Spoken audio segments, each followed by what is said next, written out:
Welcome to NTD Good Morning. Here are today's top stories. Hurricane Melissa makes landfall in Cuba. What forecasters say is in store for the country as neighboring Jamaica starts to pick up the pieces from the devastating storm. President Trump in South Korea honored with a gold crown and the country's highest award in hinting at new talks with North Korea's Kim Jong Un. The U.S. struck 4 alleged drug boats in the Eastern Pacific, marking an increase in action against designated terrorist organizations in the region. The Senate fails to pass a continuing resolution for the 13th time. The government's shutdown now entering day 29. A Senate panel takes a look at rising political violence in the U.S., what analysts and legislators are saying about the climate of violence, and groups like Antifa. The Toronto Blue Jays tied up the World Series after beating the Dodgers in Game 4, ending Shohei Ohtani's World Series pitching debut in disappointment. Game 5 is tonight.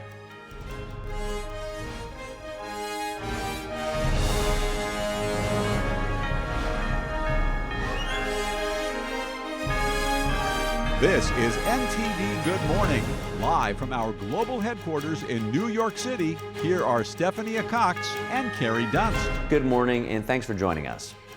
Today's Wednesday, October 29th. In today's top news, Hurricane Melissa has now made landfall in southeastern Cuba, bringing destructive winds and heavy rain. Officials say more than 735,000 people have been evacuated across Cuba.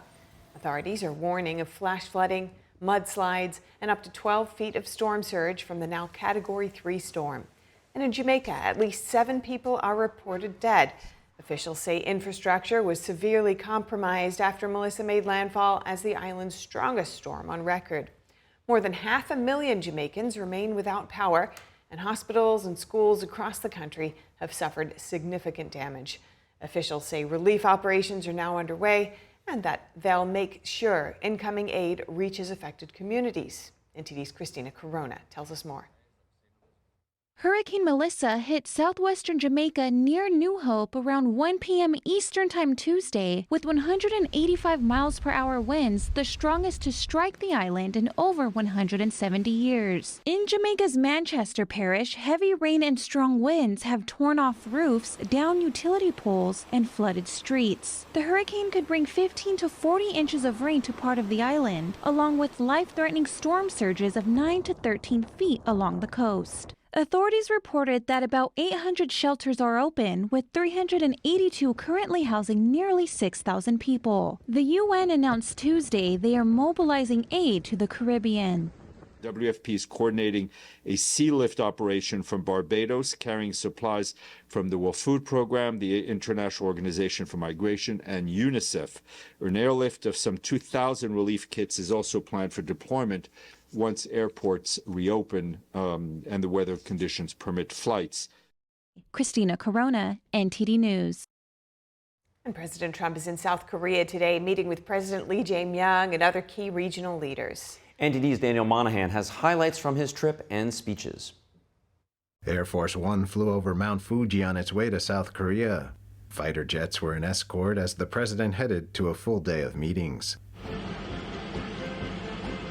The song YMCA was played by an honorary band as President Trump walked the red carpet to greet South Korean officials. The president later boarded Marine One for another busy day on his historic Asia trip.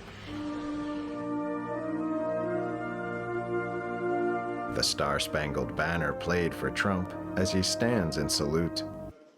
Trump was awarded South Korea's highest honor, the Grand Order of Mugunghwa. I'd like to wear it right now. Thank you so much. And President Lee Jae Myung gifted Trump a Korean treasure, a Chunmachung gold crown. The Chunmachung gold crown symbolizes the divine connection between the authority of the heavens and sovereignty on earth. Trump joined a meeting with President Lee. There's a great love between our communities, between our people, between leadership, and we're all friends. I know you showed me a picture from a long time ago of you and I, and you're looking better now than you did then. That was quite a while ago, so you're doing something well. President Trump said he knows the Korean peninsula remains technically at war and vowed his administration will work to straighten things out. I know Kim Jong Un very well. We get along very well. We really weren't able to work out timing. We have President Xi is coming tomorrow, and that was something that obviously is very important to the world. But we'll have other visits, and we'll work very hard with Kim Jong Un and with everybody on getting things straightened out. At the APEC CEO summit, Trump said America's success fuels prosperity across the Pacific. When America thrives, our partners thrive, and our alliances thrive. The president says his administration has rejected the old model of incompetent government that punished success and rewarded failure. We're rewarding those who build and create and hire and invest in the USA, and we're making America the best place on earth to do business. Trump says a trade deal with South Korea will be finalized very soon.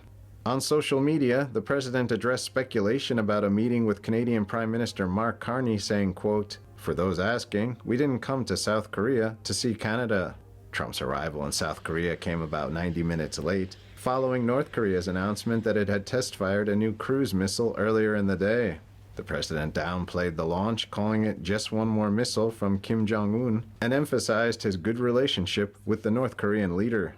President Trump will meet Chinese Communist leader Xi Jinping tomorrow. The high-stakes sit-down will take place shortly after Xi lands in South Korea to attend the APEC summit. Daniel Monahan, NTD News.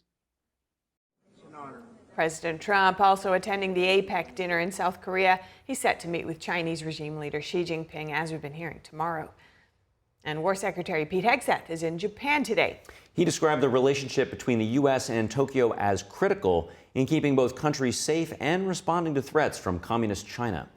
To strengthen the alliance, we need to continue building strong, lethal, combat-credible forces that are ready to deter war and, if necessary, fight and fight to win. China's unprecedented military buildup and its aggressive military actions speak for themselves.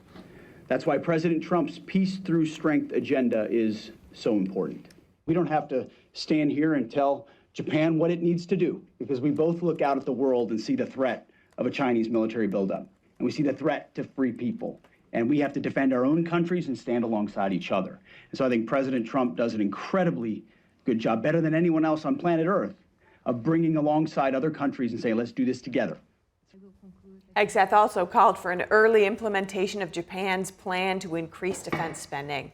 Japan regards the security environment surrounding the country as the gravest since the end of World War II. That's partly because of China's military expansion and North Korea's missile and nuclear programs. And the military has carried out 3 lethal strikes against narco-terrorist boats that killed 14, with 1 survivor, according to Secretary of War Pete Hegseth's announcement on X yesterday. Joining us to discuss is Lieutenant Colonel Darren Gaub. He's a geopolitical strategist and former Black Hawk helicopter pilot, battalion commander with the U.S. Army.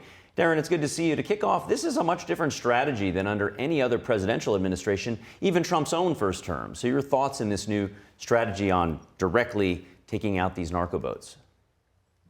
Yeah, hey, good morning. I think it's a good start to a new strategy, and that's because you're addressing both the supply and the demand side. It's going to be impossible to address all of the demand because there's too much of it here, unfortunately.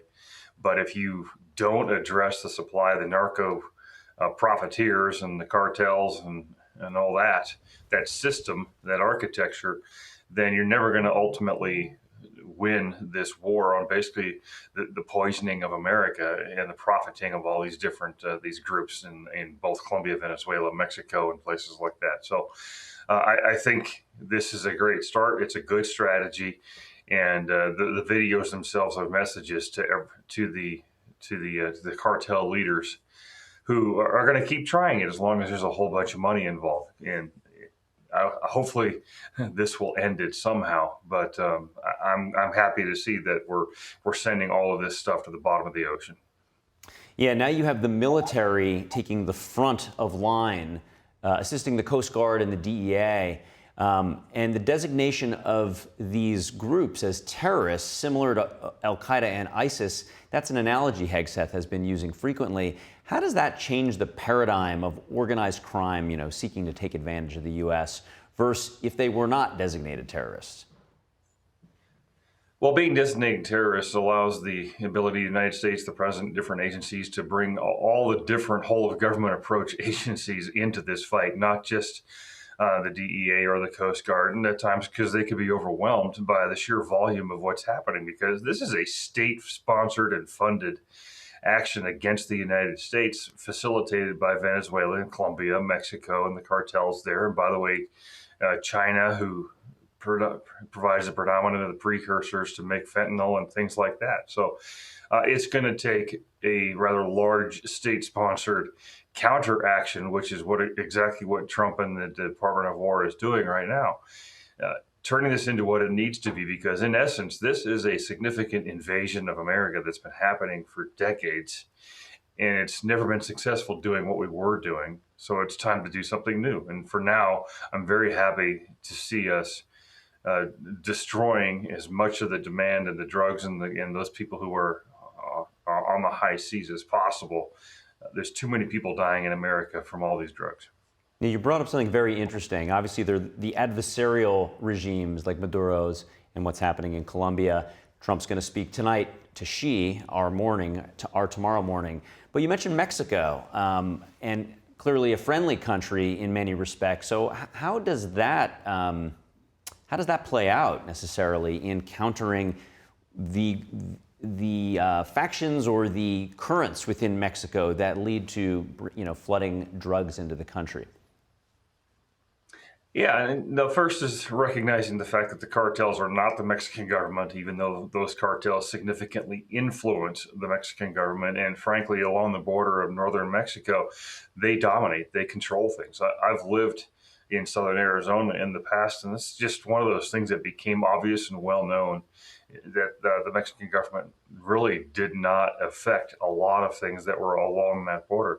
So through cooperative relationships between the United States and the government of Mexico, possibly we can take a chunk out of that and make them less effective, because we're not going to step into Mexico and conduct these operations. That's that's nation state conflict. That's not what this is at yet, and maybe it never needs to be, but maybe through our actions on the water, through our actions closing down the border and stopping people from coming across by ground or air, that potentially we can reduce the funding and reduce the power of these terror groups. And the government of Mexico might be able to then make steps towards more control of the region that they certainly don't have right now. Let's explore that a level further. Lindsey Graham has made statements that Trump will come to Congress following his Asia trip. Do you expect the president to expand from sea to kinetic land missions? And if so, what could that look like in terms of involvement of Congress, and what type of military tactics do you think would be appropriate? Yeah, that's the next step, and that's a challenge, because that does require congressional authority at a certain point. The president can act for a certain number of days before Congress has to step in and continue to fund those actions. But the right answer is that he goes to them now and starts laying out a strategy for what he wants to do. What I don't want to see is some sort of massive invasion of Venezuela or Colombia. We simply don't have the capacity or the necessity to do that right now. But what it could entail is that they use surgical strikes, such as maybe cruise missiles or things like that, to take out specific lab locations or leadership locations.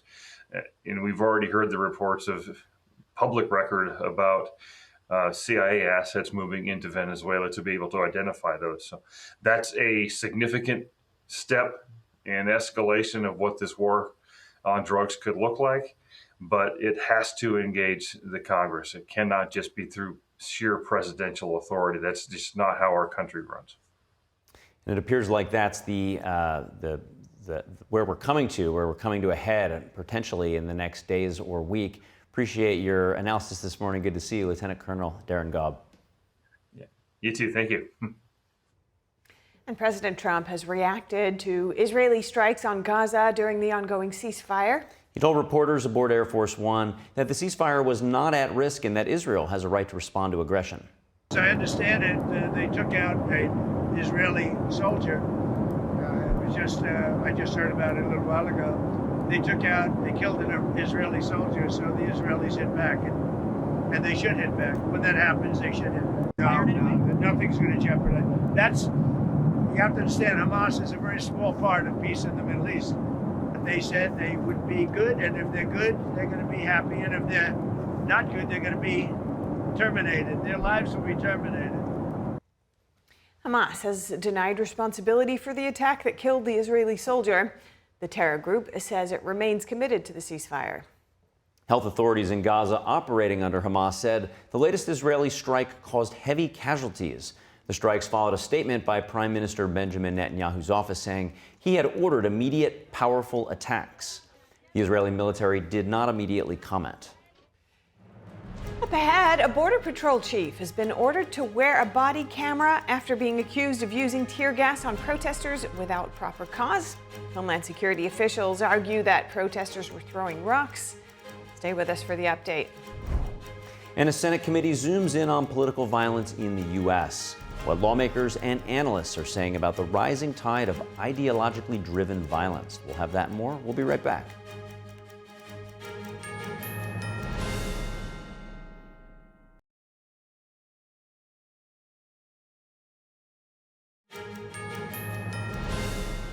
Welcome back to NTD Good Morning. The Senate has once again failed to advance a stopgap funding bill extending the government shutdown to day 29. The Republican-backed bill passed the House with bipartisan support, but then it fell short in the Senate, where Democrats are holding out for a deal on health care. The vote was 54 to 45, 6 votes short of the 60 needed to end debate. Only 2 Democrats, John Fetterman and Catherine Cortez Masto, crossed party lines to support the bill, along with independent Angus King. This comes after the largest union of federal workers urged Democrats to pass the GOP resolution. Senate leaders from both parties have remained entrenched, each blaming the other for prolonging the shutdown. This is now the second longest government shutdown in U.S. history. About 700,000 federal workers have been furloughed without pay. Meanwhile, a coalition of Democrat-led states is suing the Trump administration to prevent cuts to the federal food stamp program. NTD's David Lamb brings us more from a local food bank. 25 Democratic-led states and the District of Columbia are filing a lawsuit in response to the government shutdown's impact on SNAP benefits. But in an interview with Fox, the Secretary of Agriculture says the department does not have the $9.2 billion to keep SNAP benefits from running out. New York saying that, or California, or any of these other blue states that have filed the lawsuit that say, oh no, we're going to go, you guys, USDA, go find the money, is it's their very friends, partners, colleagues, Democrat elected officials that continue to vote over and over again to keep the government closed. 40 million Americans are at risk of losing their food stamp or SNAP benefits due to the federal government shutdown. And food banks like the Lighthouse Food Rescue and Distribution here are seeing a surge in demand, and they're jammed, but they're still trying to deliver on their message. Because we're in the residential, we have a strong relationship with the community. Actually, we're seeing a huge surge happening here in the community of the north side. A lot of people are attracted to the food, and now the need has actually grown a lot more. The Lighthouse nonprofit says the surge began last week, and their lines have doubled or tripled in size. The Department of Agriculture says that federal aid will not go out on November 1st. This comes after the government said it will not tap into the $6 billion in contingency funds to keep benefits of the federal food stamp program going. This small nonprofit currently serves 1,500 people a day in a free farmers market approach. For some, the food banks are their lifeline. San Jose resident Henry Murillo was the first in line today, arriving 3 hours before the food bank opened. I'm a veteran, so that's another thing I got going on too. So this helps a little bit with alleviating some of that stress. I just have to ration better, budget better. I'm a disabled vet, so I get a little bit of benefits. Okay. A little compensation. Yeah. So yeah, I haven't eaten out, to be honest, in over a year. A hearing is set for Thursday on whether to issue a temporary restraining order forcing the Department of Agriculture to fund SNAP benefits for November. In San Jose, California, David Lamb, NTD News. Thanks to David Lamb for that report. And a federal judge in San Francisco has indefinitely barred the Trump administration from firing federal employees during the government shutdown. The judge said yesterday that labor unions were likely to prevail on their claims the cuts were arbitrarily and politically motivated.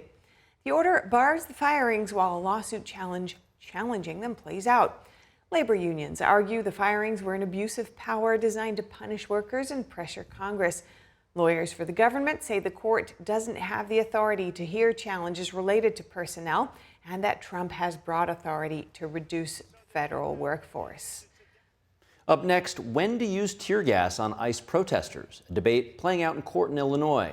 A senior Border Patrol chief was accused of violating an order limiting the use of riot control tactics such as tear gas. A judge now ordering the border chief to report to her daily. NTD's correspondent Jason Blair reports from Portland. Commander Bavino has very much been in the spotlight of the immigration enforcement efforts in Chicago. Recently, he has been accused of improperly using tear gas on protesters in the city. He was there. This is while a temporary restraining order is in place that limits the use of tear gas by agents on protesters unless there is an imminent threat. So a video clip appears to show Bavino lobbing a canister at a crowd of protesters in Chicago. Now, Homeland Security officials argue that the protesters had ignored repeated warnings to disperse and started getting violent and throwing rocks and shooting fireworks at the law enforcement agents, and that Bavino himself was actually hit in the head before any tear gas was used on the crowd. And community members, however, in the area argue that no warnings were given to the crowd before tear gas was used. And after testifying in court, a federal judge has ordered Bavino to report to her daily for briefings, and that he must wear a body camera starting on Friday, and that he will be reporting back in court next Wednesday for a preliminary hearing. Now, White House Border Czar Tom Homan reacted to Bavino's appearance in court today while talking to Fox News. Here's a clip of that. Just had the right to protest. We support that. But when they cross that line and they're throwing weapons, throwing objects at ICE, assaulting ICE officers, or impeding their movements, preventing them from leaving a building with a detainee in their possession, that's where you've got to draw the line. And Bavino has said that he does expect Border Patrol to come out successful in this court case. Jason, thank you. And a discussion on political violence took center stage on Capitol Hill yesterday. Members of a Senate Judiciary Subcommittee heard from witnesses about escalating violence motivated by ideology. Here's what happened. The Senate Judiciary Subcommittee met yesterday to confront what members described as an alarming surge in politically motivated attacks, including assassinations, arsons, and assaults on government facilities. Senator Eric Schmidt opened by saying America is facing a wave of political violence, calling it organized terror. We've seen assassinations, we've seen murder, we've seen death. None of this is random. It's organized, coordinated political terror. Schmidt called the assassination of conservative activist Charlie Kirk a shooting at a Catholic elementary school in Minneapolis and an attack on an ICE facility in Texas he blamed on an Antifa terror cell. Witnesses from various think tanks describe organized networks behind recent violence, focusing on Antifa. They characterize these groups as decentralized but highly coordinated, often using online platforms to plan attacks and spread propaganda. Despite what the mainstream media insists, groups like Antifa are not disorganized. They are increasingly organized, funded, and networked. They plan online, they operate anonymously, and execute in ways that make detection difficult. One witness said that Antifa in particular has significant international connections, including with foreign terrorist groups. But much of this material support is in the form of services rather than financial transactions. One example, the website Abolition Media posts communiques from the PFLP, the ELN, the PKK, and the MPA, all of them designated communist terror groups. The panel also examined political violence on college campuses. Lawmakers heard from Daily Wire host Michael Knowles on how campuses have had to dramatically upscale security in recent months. We have dramatically had to increase security, of course, and there is appropriate concern, the kind of concern that one would never have on the left because they don't face any threats on college campuses. Some witnesses called on the federal government to fund and support law enforcement to help them deal with the threat of political violence. Democratic members of the subcommittee condemned violence on all sides, urging bipartisan cooperation and warning against politicizing the issue. We are in a crisis right now, and there is growing political violence and a growing justification for it. But I find it stunning that the way we talk about it seems more about grievance politics and trying to score points than actually getting to the root of what is an American problem. Witnesses also pressed for prevention efforts, highlighting early intervention programs that use mental health and community resources to identify individuals at risk of violence. At DHS, I led prevention programs that partnered federal resources with local teams, local Americans protecting local communities. They said such programs have proven effective in stopping targeted attacks before they occur. When they came to us, just angry, isolated, and struggling. And yet, without indexing our programs on any one ideology, the intervention succeeded across all ideologies, making this approach both effective and cost-effective. Nearly 1,200 people at risk of hurting themselves and others. But before families had to bury loved ones, we invested in prevention instead. Several senators promoted new legislative responses. Senator Ted Cruz said his Stop Funders Act would let the Justice Department go after people funding political violence the same way it targets organized crime like the mafia. Because at the end of the day, the thug who is engaged in violence is committing criminal acts, but the billionaire who is trying to tear down this country by writing checks to fund it bears, in many ways, far greater responsibility. Tuesday's hearing came amidst growing concern from the American public. A recent Pew Research poll shows 85% of Americans believe political violence is on the rise. And later this evening in the U.S. time zone, it will be tomorrow morning in Busan, South Korea. That's the time and place for the historic first meeting during President Trump's second term with Chinese regime leader Xi Jinping. Much has changed since their last meeting. Joining us to discuss is Grant Newsham. He's a retired U.S. Marine colonel, former U.S. diplomat, and senior fellow with the Center for Security Policy, as well as the author of When China Attacks. Grant, thank you for joining us. First, I just wanted to start with the two U.S.-downed military aircraft in the South China Sea. Chinese bombers were also spotted provoking Taiwan's airspace. Is this just a strange coincidence? Trump gave kind of an odd response when he was asked about it, saying maybe it's bad fuel. I've never heard such a description before. Well, you have to wait and see until the investigation is done. Flying aircraft off of aircraft carriers and Navy ships is inherently a dangerous business. Accidents happen frequently. It is unusual to have sort of two accidents happen so close to each other, so one never knows. You should never rule anything out. But in this business, you really have to wait and see, I say, what the investigation reveals. Understood. And now this meeting between Xi and Trump is quite different circumstances than their last meeting in Trump's first term. How have the dynamics changed, and how do you view their relationship, and what are you expecting?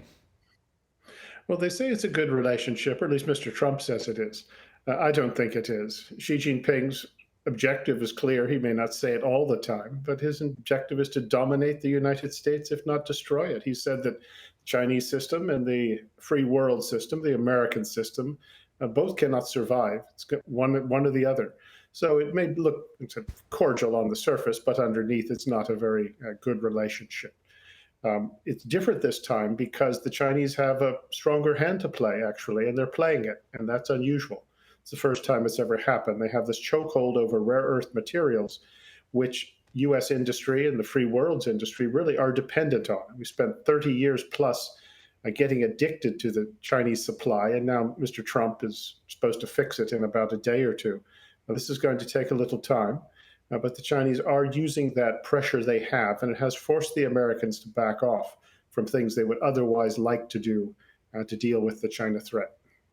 Yeah, very interesting in how they've made that move. I think Trump used the term laying in wait. Meanwhile, on the China side, things are quite different. Yesterday, we had China Insider host David Zhang on, and he broke down that he sees four factions within the communist regime, with Xi's power waning and many of his loyalists purged, especially from the military.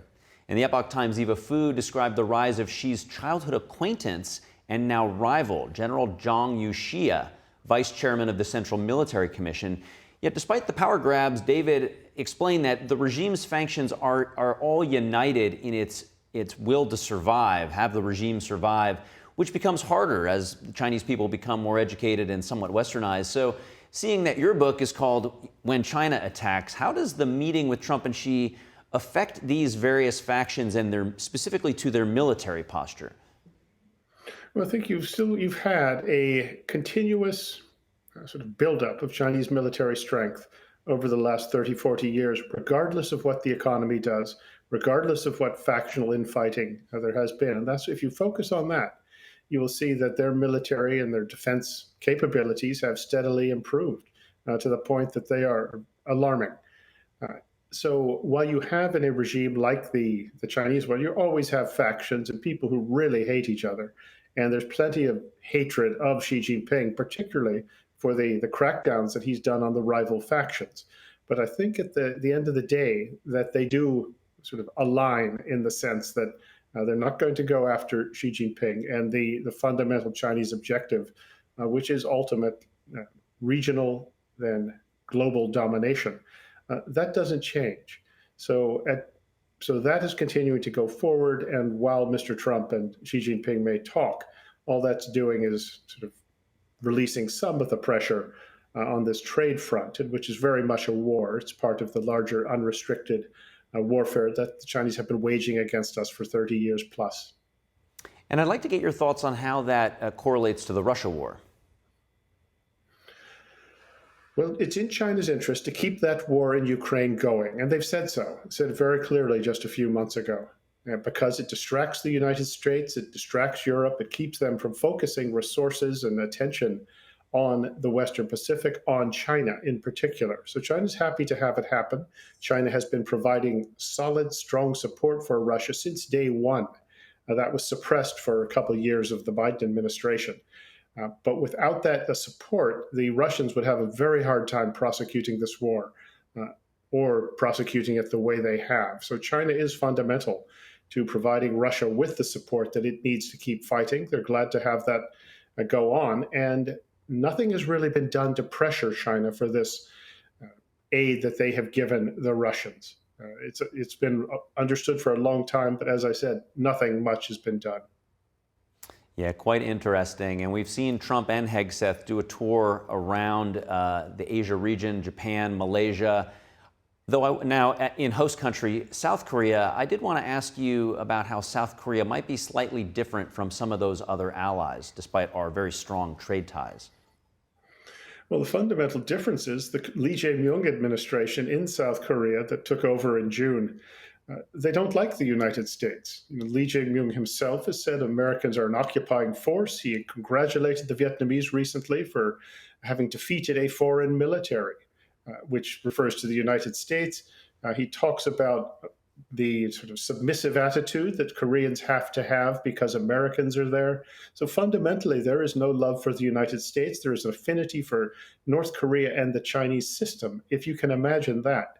But that's the nature of a very hardcore radical leftist in South Korea who have systematically taken over every lever of power, almost, in the country. Their aim is a one-party state aligned with China and North Korea and without the United States alliance. Most Koreans do not want this, but they have suffered from really the lack of support from the outside world, and certainly even from the United States, even just expressions of support for the consensual government, democracy, and all the rule of law and liberties that we take for granted.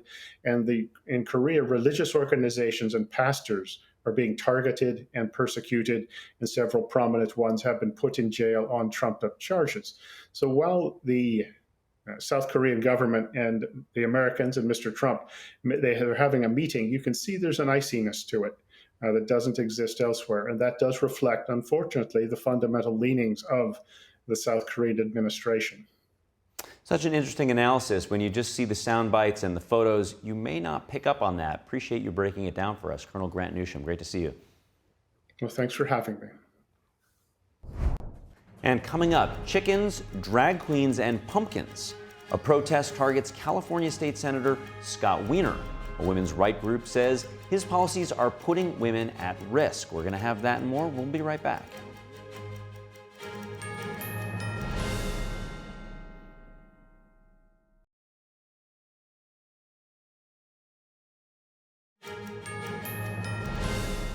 Welcome back to NTD Good Morning. I'm Carrie Dunst. If you're just joining us now, here are some of today's top headlines. President Trump is in South Korea today. He received the nation's highest honor in a symbolic gold crown from President Lee Jae Myung. The visit featured a red carpet welcome set to the song YMCA and talks focused on peace and trade in the region. Trump said he's open to renewed dialogue with North Korean leader Kim Jong Un and will meet Chinese Communist Party leader Xi Jinping tomorrow or our evening tonight at the APEC summit.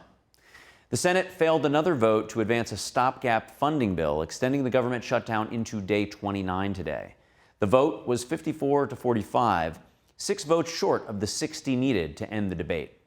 The Republican-backed bill passed the House with bipartisan support, but again, fell short in the Senate, where Democrats are holding out for a deal on health care. This comes after the largest union of workers urged Democrats to pass the GOP resolution.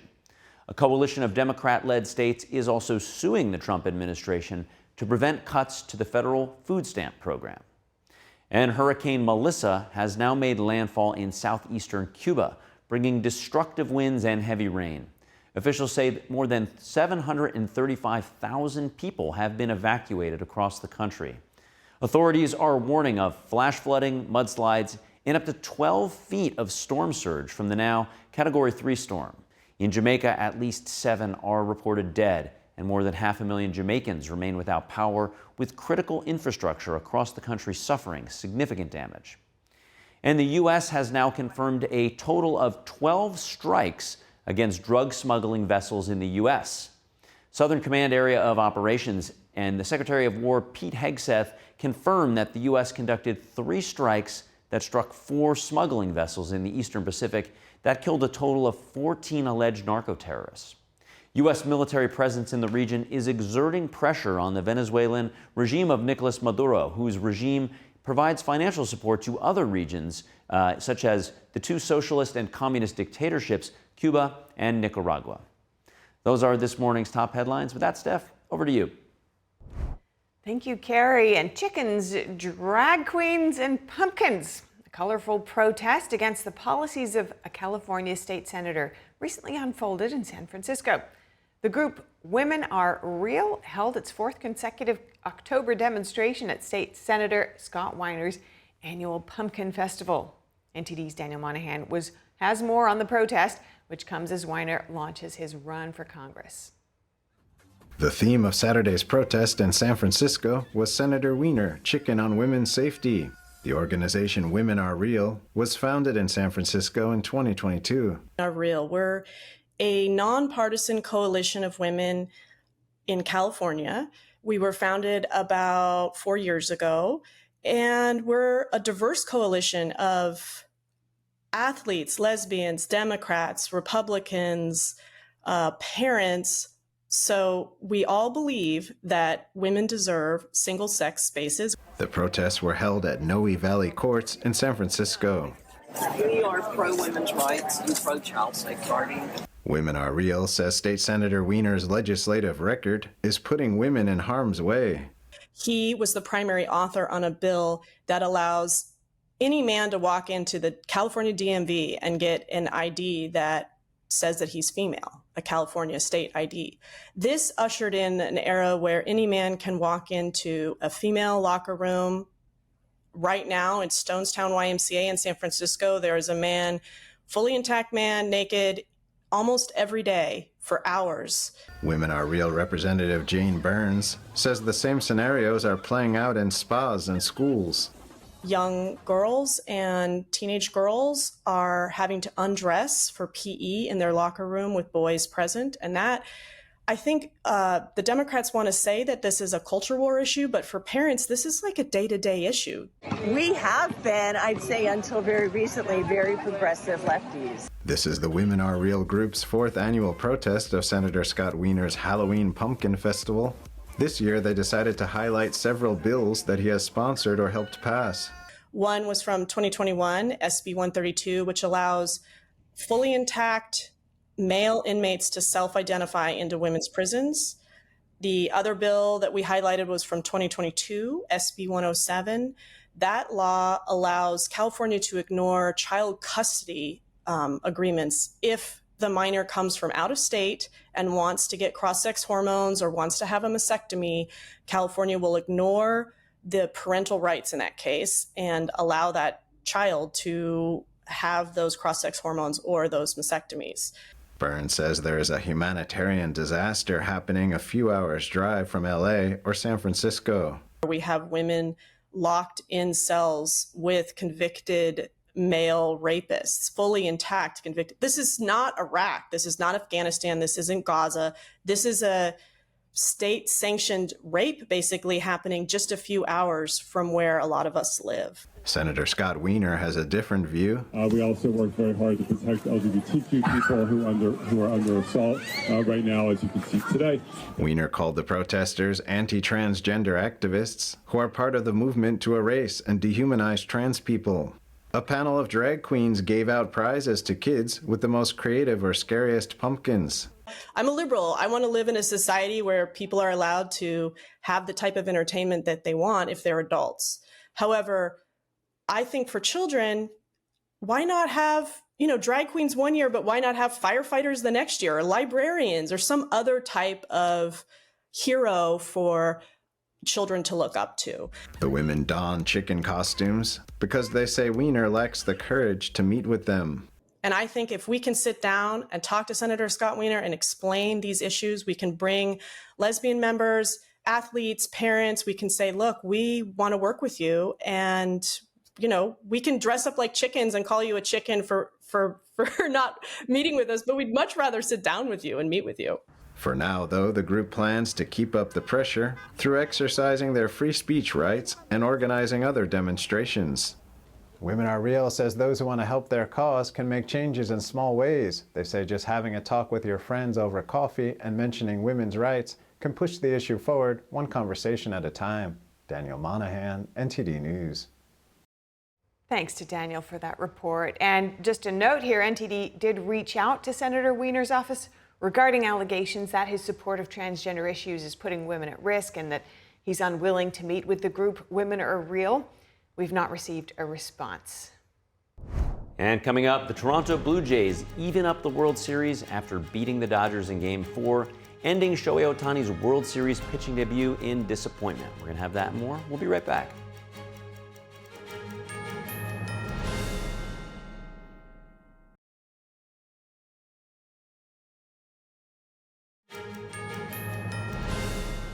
Welcome back to NTD Good Morning. The Toronto Blue Jays beat the Los Angeles Dodgers yesterday 6-2, ending Shohei Ohtani's World Series pitching debut in disappointment. This puts the Blue Jays and the Dodgers at 2 games apiece, one night after their record-tying marathon Game 3. Shohei Ohtani shared his reaction to the loss. Although we did lose the game, I thought I had a productive experience being able to experience this situation. I mean, looking at guys like even Will Smith, who caught every single inning out of that 18 inning, I think it was really impressive to see. So we just have to, turn the page and focus on the next game. He's mortal, but there's also a lot of energy, obviously, on the pitching exerted. But they made good pitches. There were some backdoor cutters, some breaking balls, crowding him a little bit, and I thought his intent tonight at the plate was good, but you look back at those at-bats, they made good pitches on them. They really did. Ohtani pitched 6 innings for the Dodgers, striking out 6, but allowing 6 hits, giving the game's only home run. Vladimir Guerrero Jr. put Toronto ahead for good with a 2-run homer in the 3rd inning. It was the first home run Ohtani surrendered since August and the first baseman's 7th home run this postseason. The Blue Jays broke the game open with 4 runs in the 7th inning as the Dodgers showed the strain of back-to-back late nights. Ohtani said he felt physically fine despite the quick turnaround after Monday's 18-inning marathon. The teams will meet again tonight for a pivotal Game 5, with the Dodgers set to start Blake Snell while Trey Yesavage takes the mound for the Blue Jays. And Steph, it's still historic even though Ohtani didn't pull off the win. Do you know the last time a dual starting pitcher-hitter was featured in the World Series? Oh my, that must have been the Bambino, Babe Ruth. That's right, over 100 years ago. The Babe started 3 World Series. He won all of them, all the games he pitched and those World Series, but not for the Yankees. That was before he came to the Yankees. Gosh. He was with the Boston Red Sox. Piece of history. What a legend. That's right. And moving on, the Las Vegas Metropolitan Police Department is rolling out 10 Tesla Cybertruck patrol vehicles within the next 2 weeks. Sheriff Kevin McMahon unveiled the new fleet yesterday, saying it marks the future of policing. The department purchased the trucks after receiving an $8 to $9 million donation from local philanthropists who live in Las Vegas. Ben Horowitz, co-founder of a Silicon Valley venture capital firm, and his wife Felicia. The vehicles will complement an armored Tesla truck for the department's SWAT team. McMahon said the Cybertrucks represent innovation, sustainability, and the department's commitment to serving the community with the best tools available. The Cybertrucks are expected to hit Las Vegas streets by mid-November.